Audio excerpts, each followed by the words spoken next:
Hi, Charmaine from Smarter Selling TV. Today we're discussing listening, and under the umbrella of listening, we're looking specifically at research. So research and listening, they don't very often go together, do they? And are you telling me that doing research on the client might affect your listening? Well, let me give you a scenario. You've gone to see a client, they've gave you all the information, you've listened correctly, you've gone back with the ideal solution, and it's been rejected. Only to find that they've purchased from the competitor and you're dumbfounded that wasn't the information that they gave you. Well, there's many scenarios at play here, but one that's almost always overlooked is this, and that is, were you actually listening in the first place? Were you actually hearing what they were saying? So this brings us back to research and listening. This is what we tend to do. Every time we go into the client's history, we are subconsciously anchoring ourselves in what they thought at that particular time on that particular day.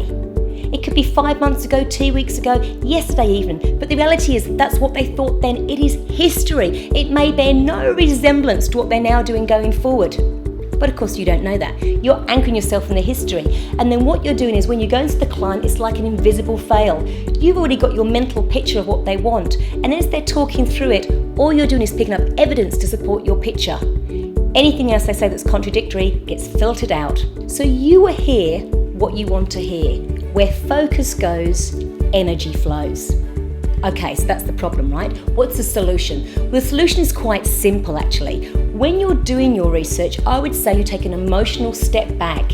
Remind yourself that this was then what that particular person thought on that particular day, and it was only their opinion. It may not bear any relevance to what anybody else in the company even thought, let alone what they're thinking now going forward. And as you think that, you'll find that you separate yourself. Let me tell you what I do. When I take my solution back to a client, the very first thing I do, way before I show them my solution, is say, where are you now at this situation? What are you all thinking? Where's it going? And what's the solution you think I'm going to show you? Because at least 3 times out of 10, what they tell me is nothing to do with what they told me a few days ago.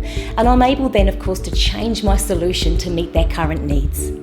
If you've got a colleague that you think would find this interesting, do share. And if you'd like to add a comment, do so below. If you'd like to have top tips on how to grow your business fast, subscribe below. This is Charmaine from Smarter Selling. Until next time.